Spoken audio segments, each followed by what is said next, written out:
कपास के लगातार कई दिनों से भारी गिरावट के साथ कपास के दाम चल रहे हैं।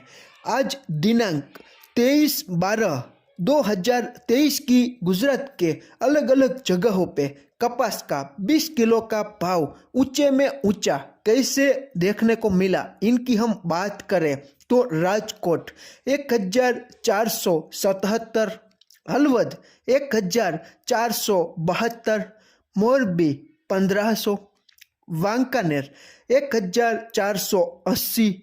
हमारा जो MCX कॉटन कैंडी का जो वायदा चल रहा है 31 जनवरी 2024 का, उसमें 56,200 के साथ बंद हुआ था।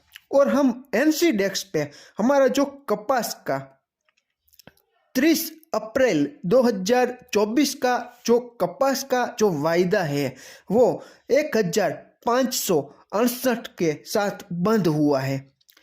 NCDEX कोकुडकल यानी कपासिया खल की बात करें तो 19 जनवरी 2024 का ये वायदा जो है वो 2752 पर बंद हुआ है।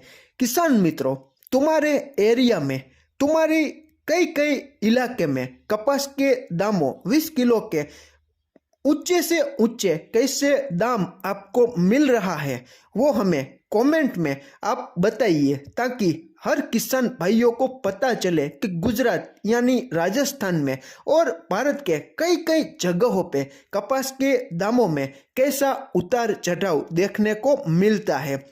फिर मिलेंगे नए वीडियो में नई माहिती लेकर। तब तक के लिए आप जुड़े रहिए, माहितगार बनिए, आगे बढ़िए।